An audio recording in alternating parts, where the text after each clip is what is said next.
sit normally.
No.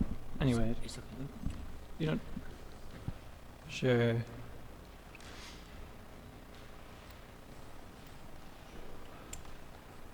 Okay.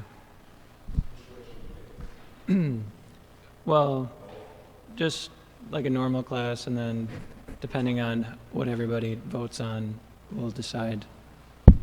So anyway, we'll just sit down, have a normal, pretend like the projector's not here.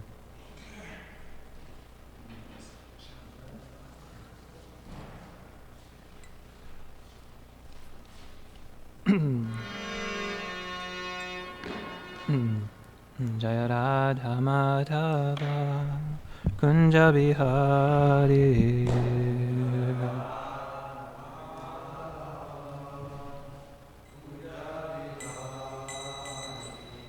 Gopi Janavallabha Girivaradhari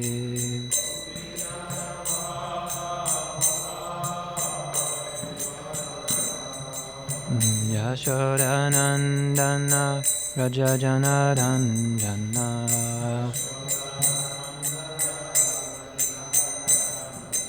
Yamunatiravanachari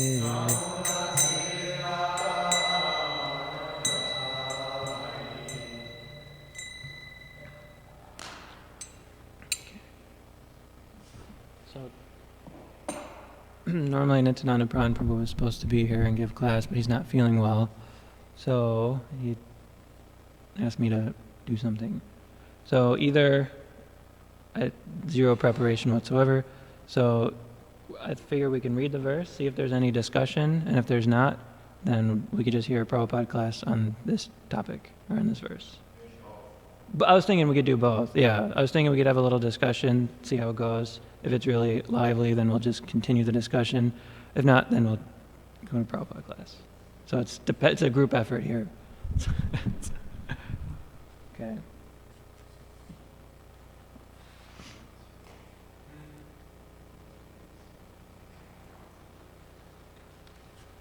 Okay, so we're reading 6th Canto, Chapter 18, Text 74.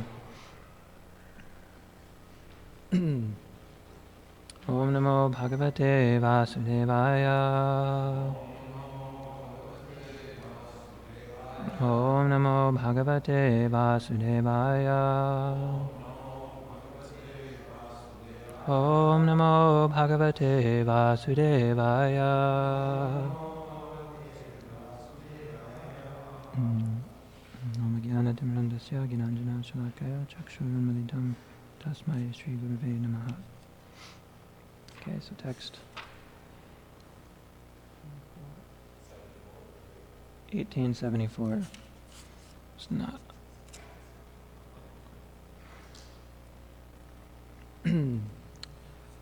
Aradhanam Bhagavata Vihamana Nirashishaha Yetu Nechanchapi Param Te Svarta Kushala Smrita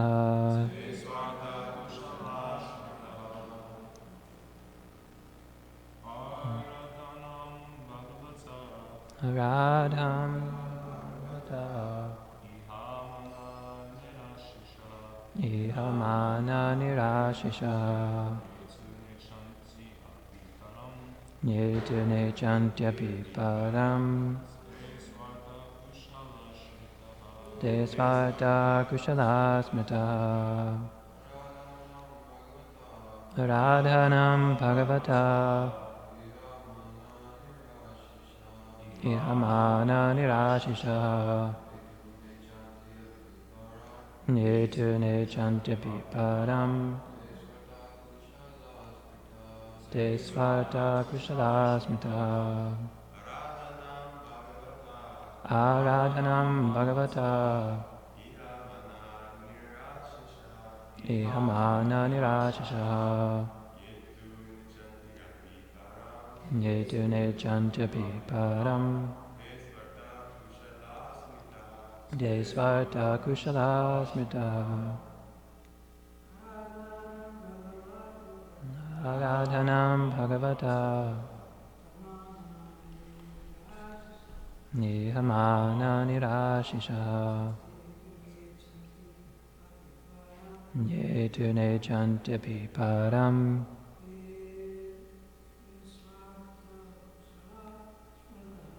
Desvarta Kushalasmita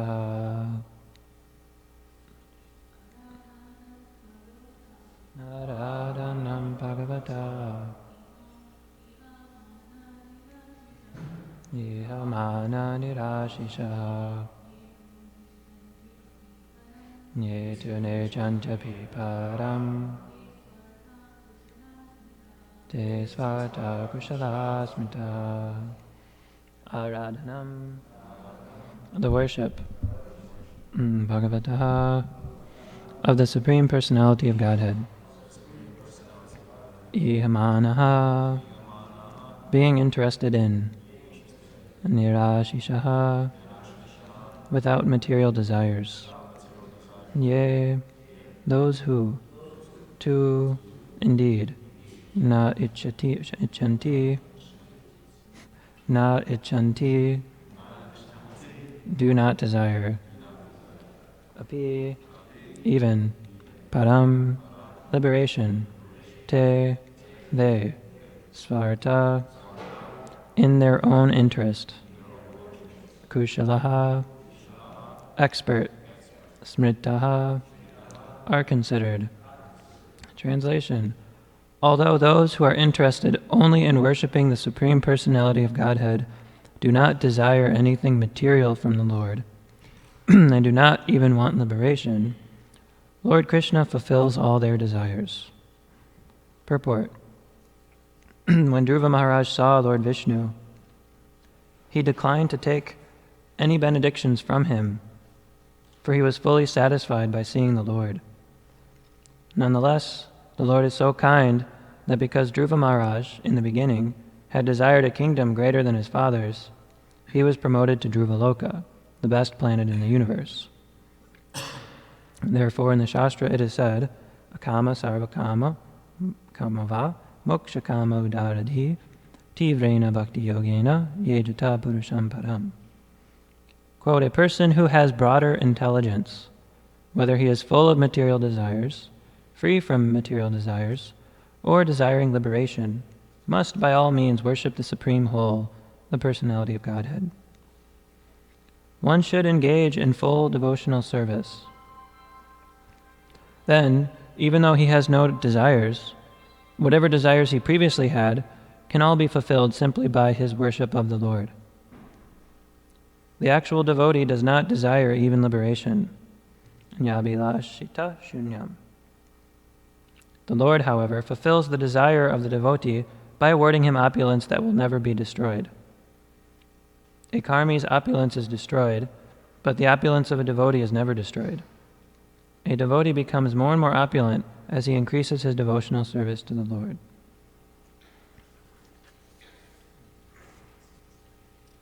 Okay, so you remember who's speaking this verse? Kashyapa Muni? Anybody else?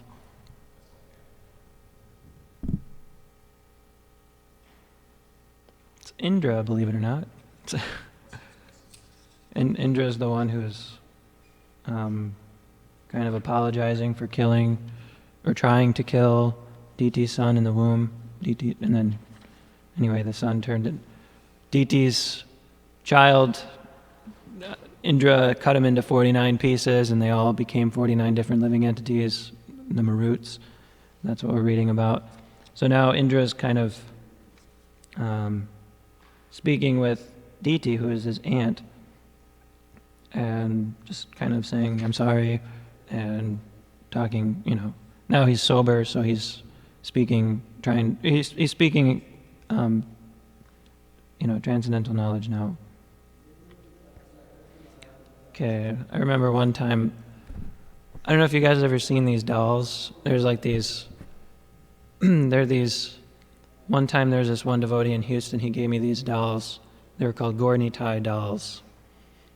And it comes in a little package. It's like little deities, but they call them dolls, so you can give them to people. So I got, my friend gave me these Hare Krishna dolls.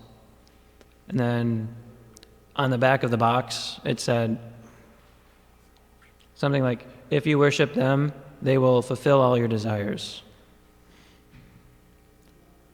So, okay. So then I ended up giving these dolls to my father as a gift, just because I don't know what I was supposed to do with them. To me, it was like, come on, it was like giving me deities or something, and I didn't feel like I was ready for that, so I just thought, maybe I'll give them to my father, he can put them on his mantle and maybe do, something for them. So I gave them to my father, and then he read the back of the box, and he's like, wait, so do you mean if I take care of these dolls that I'll get all my desires fulfilled? He's like, really? Like, even if I want to win the lottery or something, I'll get that by worshiping these Gornitai dolls. So anyway, that was, what's that? Well, I wasn't sure exactly how to answer that, especially with my father. He did end up putting them on the mantle, and he did dust them off from time to time, and he was reading Bhagavad Gita, because I gave him a Bhagavad Gita too, and he read the whole thing multiple times, and took notes. Yeah, my dad. And so, and he always talks about those Gornitai dolls. Like every time I call him, he's like, "Oh yeah, those Gornitai dolls, or whatever you gave me. Yeah, they're still there." And but basically, I think I told him something like, "Well, if you worship them, then your desires will change, so that you won't desire anything that's temporary or something, so that you'll have spiritual desires, and then those will be fulfilled." I think that's how I answered it. But even if you do have material desires, they still end up getting fulfilled if you worship Krishna, if you worship the Lord. But they get fulfilled in such a way that you will no longer have those material desires going into the future. So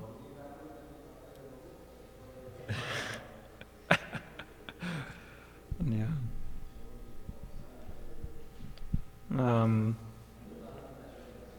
So the example given here in the purport is Dhruva Maharaj. It's a classic example for someone approaching the Lord for material desires. He wanted the best kingdom greater than his father's, so he performed all this tapasya and worshipped Vishnu and saw Vishnu, and he ended up getting his desires, but after he saw Vishnu, after performing devotional service, he didn't even want a kingdom anymore. He thought, this is, my desires changed, I don't want it. But he ended up still getting it. So Krishna, he fulfilled his desires in such a way that he didn't even really want those temporary things anymore. So that's kind of the principle here. I mean, that's also just the principle that's kind of the whole principle of the material world, is that this place is meant to fulfill your desires in such a way that you won't want to desire material things anymore. I had another friend in Houston, the same friend who gave me these Gornitai dolls. He used to be a pro wrestler, like a NCAA wrestling. He was like really into wrestling as a sport, and he was really good. He actually ended up being like the champion in his weight division in the NCAA. So he was like the best wrestler in the whole country practically in his weight division. He was so good, and he worked so hard to get to that position.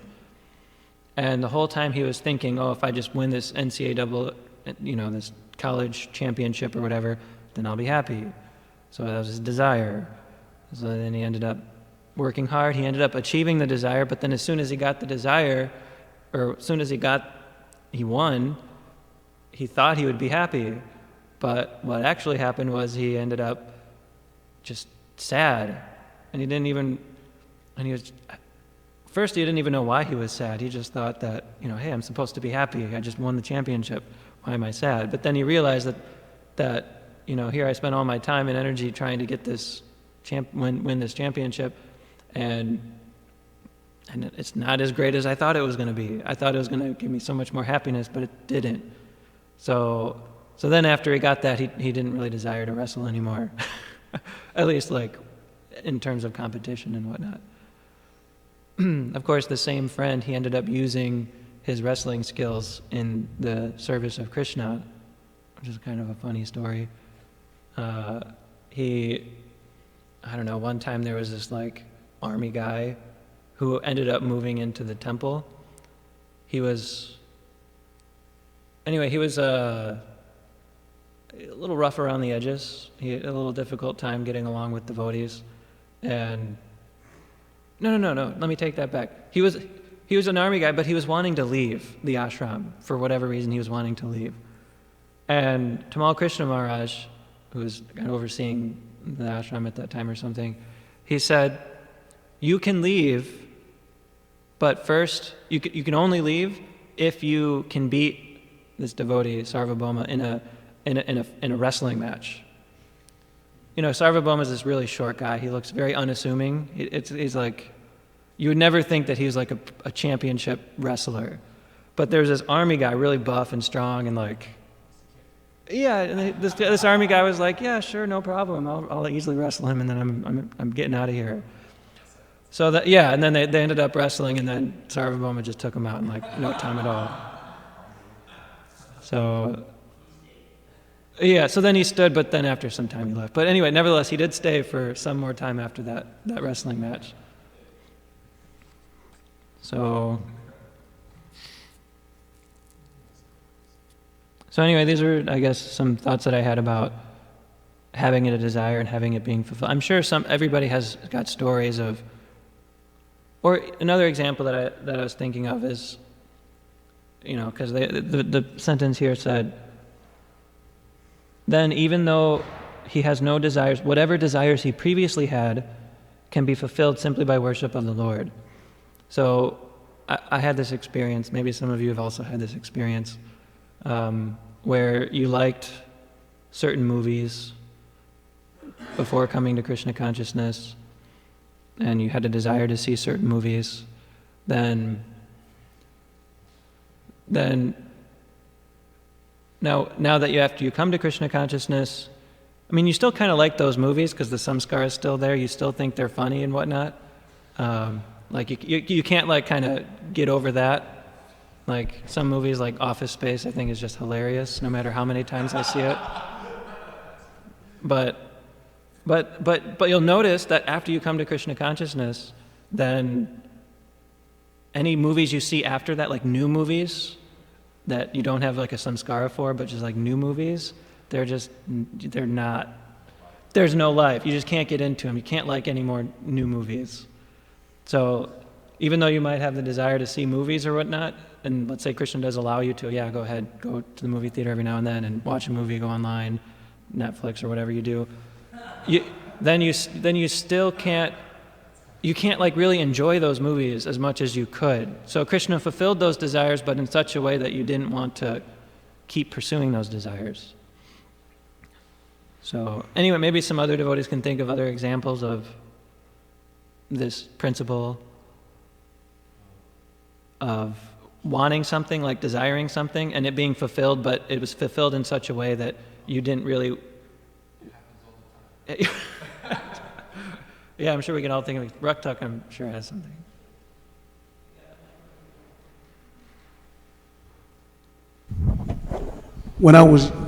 Hare Krishna, when I was younger, I was trying to break into the art world, the art market, Yeah. and sell paintings and stuff like that when I was younger. And it was my greatest desire, and I thought I would be real happy when I finally did break in, get in, do some art shows in some real professional galleries. And the day that happened, I became very, very, very depressed, very depressed. Yeah. Do you know why? Or I thought it would be, the answer to all, to my happiness, and so it was like a similar experience with Yeah. that wrestler who achieved what he wanted to achieve, but then I he still realized wasn't happy, right? because his expectation was, yes, this is going to be the greatest thing in the world, but then it didn't meet, when that happened, it didn't meet his It expectation. didn't mean nothing, right? And that actually leaves you depressed. Yeah, I reached the goal, but it didn't do anything. Right. Yeah. Thank you. Jai Baladev.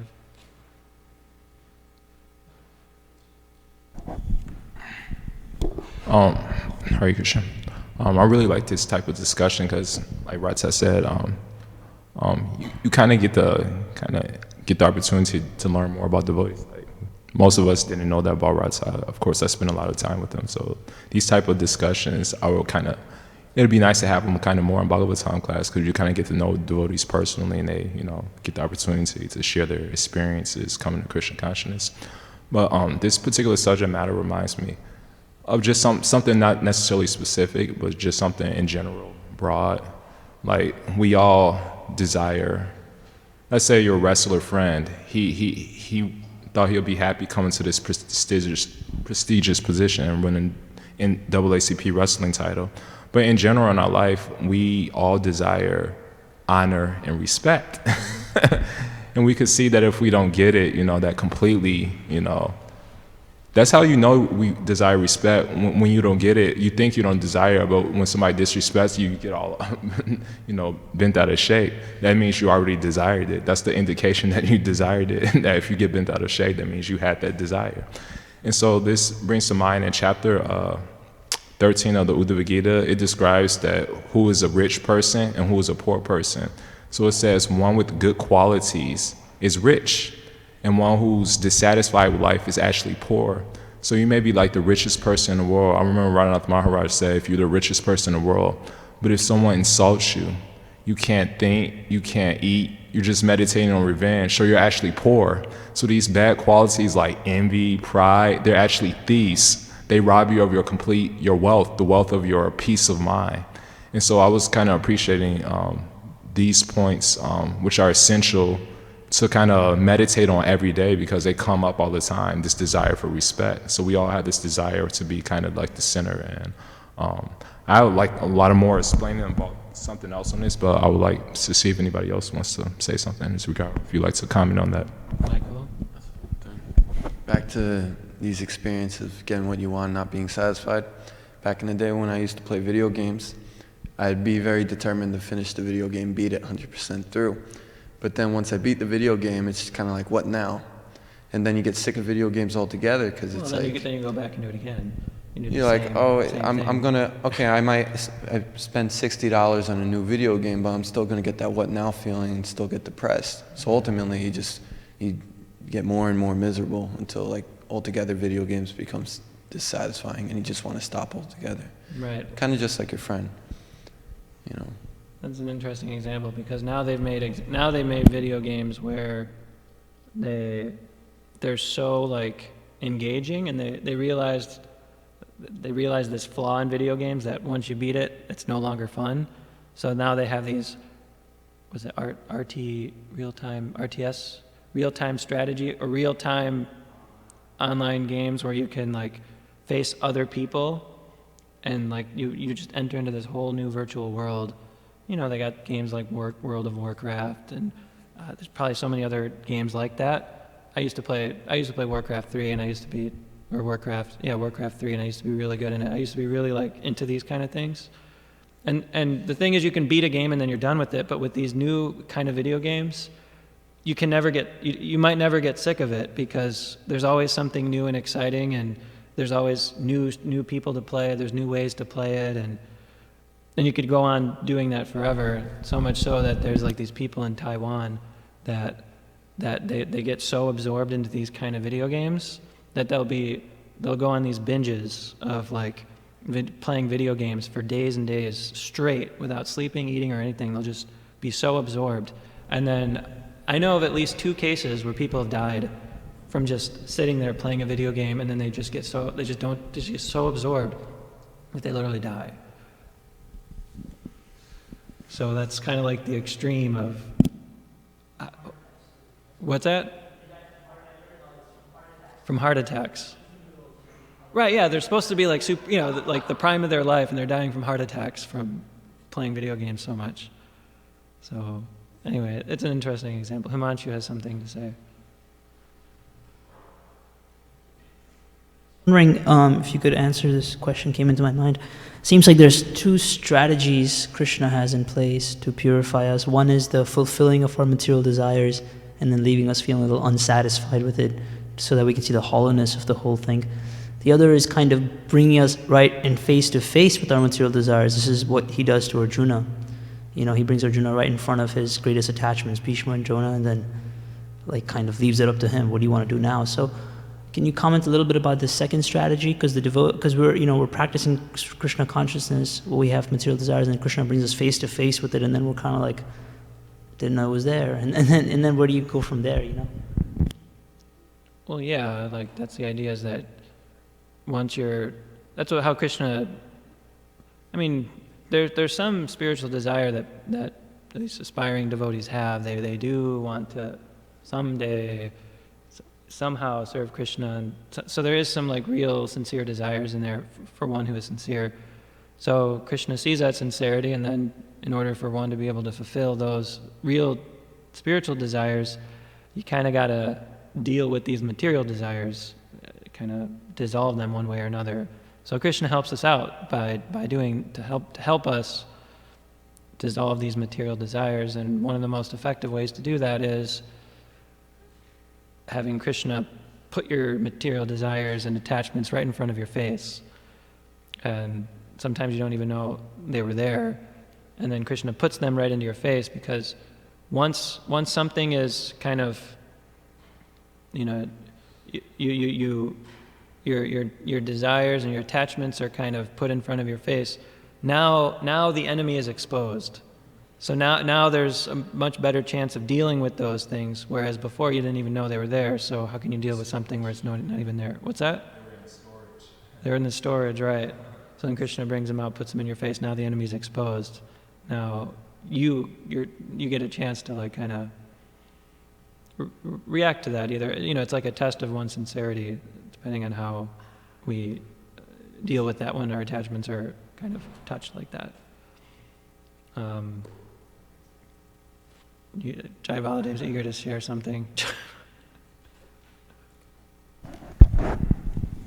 I'm glad you mentioned that when Krishna puts your desires, material desires, and they're like scary. And I appreciate you just mentioned that point. They're a test of your sincerity. So this is the pastime of the sparrow that I always appreciate in chapter 6, verse 24 of the Bhagavad Gita. Prabhupada mentions this story in the purport. And this is one of my favorite stories in regards to our determination in Krishna consciousness. The lesson I took from that is that for the sparrow, it was impossible for her to empty out the, ocean. In much the same way, it's impossible for us to get rid of our material desires without the mercy of devotees like Garuda. And so, but the sparrow never she never had the mentality of hopelessness, because her prized possession, her eggs, if a mother loses her child or the child is lost, the mother never loses her enthusiasm. She's always determined to find her child if her child got kidnapped or something. So I really appreciate at this point, even the sparrow had naysayers. They say, "Oh, you can't do it." They start laughing at her. So in our spiritual life, we may have, naysayers, but they're pretty much Krishna in the form of other devotees or or you could say Maya testing us to test our determination and how much we really want Krishna consciousness, this pure devotional service platform. So this is one of my favorite pastimes, because sometimes our material desires could make us become depressed and dejected.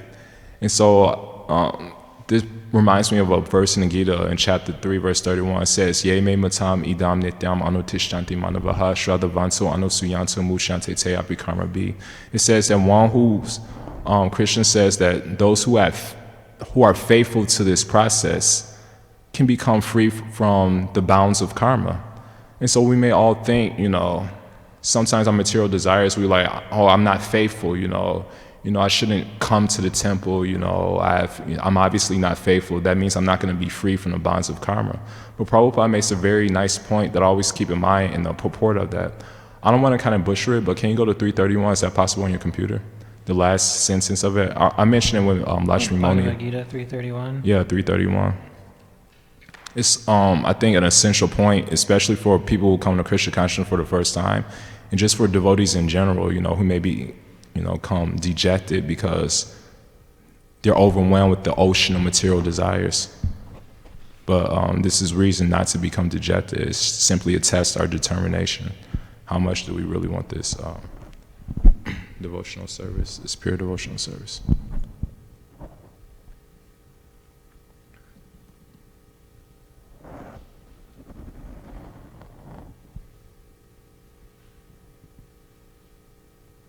Okay, 331. The last sentence, it says, in the beginning, something, something, something.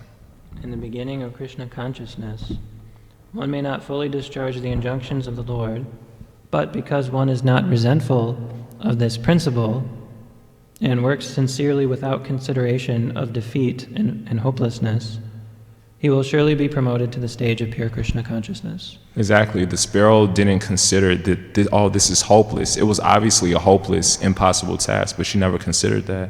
And by this determination, we could receive the mercy of the Lord. So these are points I like to keep in mind, and just like to share that. So thank you. Hare Krishna. Gurunanadi Prabhu, thanks for sharing. Yeah, there is a nice verse, Je jatha mang prapadyante tang tatheva bhajamyaham. That Krishna says, whoever, whatever they desire, I fulfill accordingly. Thing is that also Krishna sees which is best, the benedictions, which is best things for us. He awards that. Not anything we can desire from Krishna, our material desire will be fulfilled. Right. Like, for example, Prabhupada has given an example, like, suppose a small child, he went to marketplace with his father. He wants a sharp knife also, But his father won't buy the sharp knife for him, because he knows that what he will misuse, he'll cut, Same thing. So whatever material desire we are having, it is fulfilled, of course, which is not against our devotional service. Krishna sees also that. Yeah. When, either Krishna will, he has options. Either he'll fulfill the desire, whatever material desire you have, and then you'll realize it's whatever. This is for one devotee who's sincere. Or he'll not fulfill it, and then maybe it'll either go away where you don't even have that desire anymore. So in that sense, he's kind of fulfilling it. But a lot of times, like devotees with bad karma or something, they I have all these material desires and I'm coming to Krishna and they're not being fulfilled or whatever. But that could be because it's probably for your best interest that you're not getting those desires fulfilled. Like if Krishna were to give certain people a lot of money or a lot of intelligence or something, they would totally misuse it. They become full of pride or puffed up or something, and it would be very bad for their spiritual life. So Krishna might kind of withhold those things from that devotee, because in order to help that devotee move, fact, that's what Krishna says. He's like, to those devotees who I actually favor, I actually take away a lot of things. And that's how, how you can know that. One, anyway, that's an idea of kind of along these lines. And one more thing I want to share, that one time what happened, Prabhupada has mentioned, I was studying about his biographies, there was a nice book in the ashram. And here Prabhupada has mentioned, sometimes, when we feel suppose one living entity, he is getting some bad desire, like, to, suppose in such a situation, some situation arise where something, like so many bad desire is coming in mind. So what you have to do, how to counteract? Thing is that there he has mentioned, you have to chant Hare Krishna, Krishna Krishna, Hare Hare, Hare Ram, Ram Ram, Hare Hare. Seriously, at that moment, you will get rid of that desire. A very nice remedy. Yeah, if you could do that, that'd be nice. Like for example, when Haridas Thakur, in front of Haridas Thakur, this prostitute came. So, like that, in such a situation, when suppose a devotee is under that situation, so how to counteract, how to get rid of that situation? The best thing is to chant, then you will, get rid of that desire.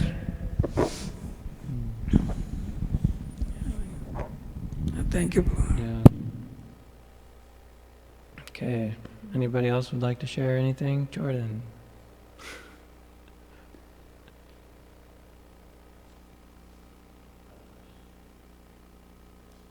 Hare Krishna. All right, I just have kind of like a reflection, that thoughts that have come to mind. Basically, I was thinking, basically, like all these material desires, these huge material desires, basically like a mirage, like they look like paradise in your mind, but then when you get them, they're just like empty, completely empty. Mm-hmm. Like a thought that I had was, I heard like Tom Brady, like he won so many Super Bowls or something, but he said, like, I just know there's something more than this. There's like, it's not fulfilling at all. And I've heard like a bunch of athletes say that, and all these stories of people getting the topmost of the material like achievements, and it's just nothing. Right. And so I just wanted to like reflect on like just like washing pots in the basement here is like more satisfying than winning the Super Bowl, or like chanting around a japa. You feel better inside your heart like than if you did like the highest achievements. So that was just a reflection that Nice, thanks for sharing, that's cool. Yeah, I also remember, was it Robin Williams?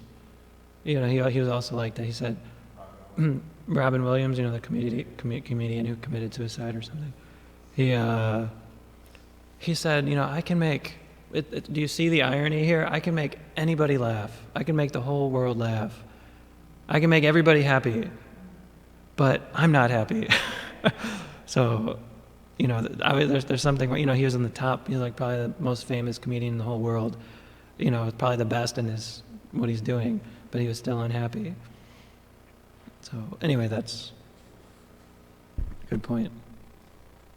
Yeah, these are very nice points. That reminds me of that some people think if you have the best karma in the world, you may be the most beautiful person, in the world, or girl or whatever.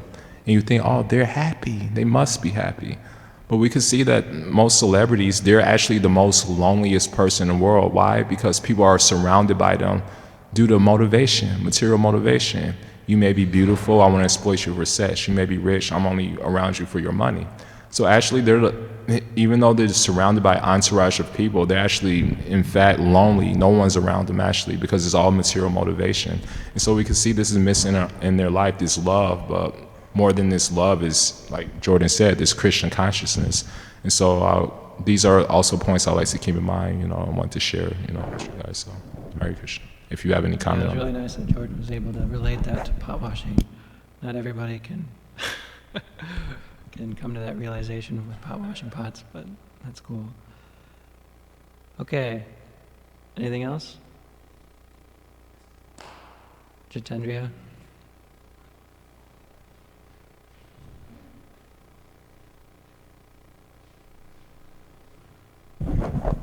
Are you going to show a little slideshow? I don't think so. It's Oh, already. you already explained everything perfectly. Well, no. Anyway, this was just a backup in case Oh, there was okay. no discussion, which Oh, there okay. is discussion, so Okay. we didn't have to resort to this. I remember Chanaka Pandit saying, go for the real wealth, true religion. Meaning, understanding our relationship with God, devotional service. I remember reading that in one of his, famous maxims. Hare Krishna. Okay, thanks. Chaitanya Priya.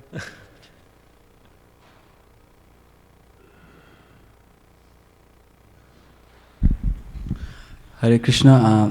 Just a thought came to my mind. I read somewhere that it is because of our desire that we are away from spiritual world and came to this material world. And it will be because of our desire that we will go back to the spiritual world. So it is our desire that will take us back to the spiritual world. So desire is so powerful. So if we know how to use it, if we know how to use our desire to make Krishna happy, then we are successful. So I was thinking, if you would like to comment on that. Yeah, I mean, that makes sense. Yeah. Of course, it's not like there's this, movie or book called The Secret. I don't know if anybody heard of this. Basically, the idea of this book is that if you desire to have something to happen, then it will happen. So, like, they take examples of these people who were, like terminally ill or something, but because they had such an intense desire to get better or something, then they got better.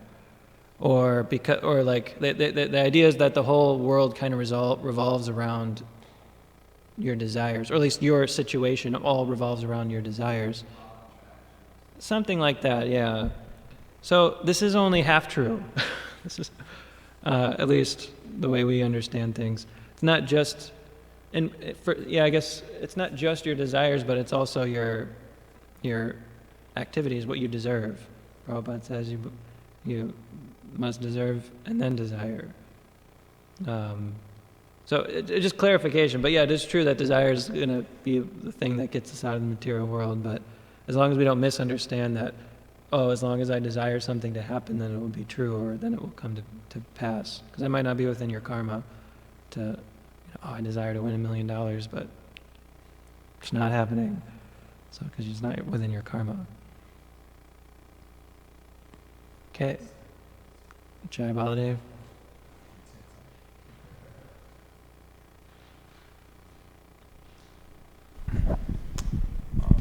Just something that came to mind about the Haridasa Thakur pastime that was mentioned. In that section is in Anjali, the glories of Haridasa Thakur. Prabhupada mentions, of course, Haridasa Thakur was the epitome of Trinada Bhisuni Chena, honoring, respecting people. And the one thing I just thought about now, I'll probably write it down. I usually like to write down notes if something important comes to my mind. When Haridasa Thakur was associating with the prostitute tried to, throw him off his game, basically. And the thing I appreciated about this pastime just now, actually, is that Haridasa Thakur, he wasn't, like the great saints throughout history. He wasn't judgmental, or she was like a normal karmi. She was impure, she had impure desires, but he never criticized or judged her, not even mentally. He just continued to do his Shravanam Kirtan program to purify her. And so this reminds me of one devotee, I'm not going to mention his name. He said, nor am I going to mention a Maharaj. He said when he had a conference with Maharaj, he told Maharaj, he was like, Maharaj, in my past I did a lot of sinful activities. And Maharaj essentially said, whoa, you're going to have to keep that to yourself, basically.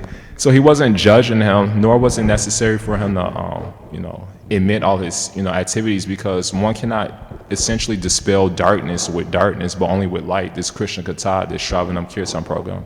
And that's the one thing I appreciate about this Haridasa Thakur pastime, is that we always have to be careful when we see devotees or other newcomers come in, not to judge. And we also have to be forgiving of ourselves. We may have so many material desires, but Maya wants to keep you down from your material desire. Oh, don't go to the temple.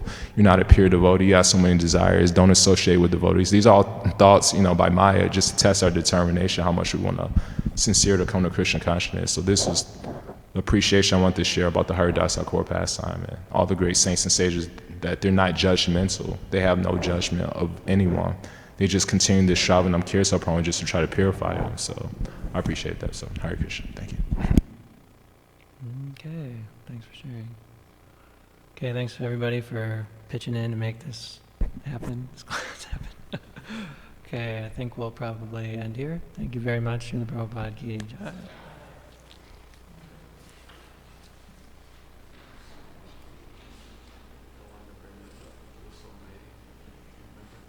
Oh, how he became God.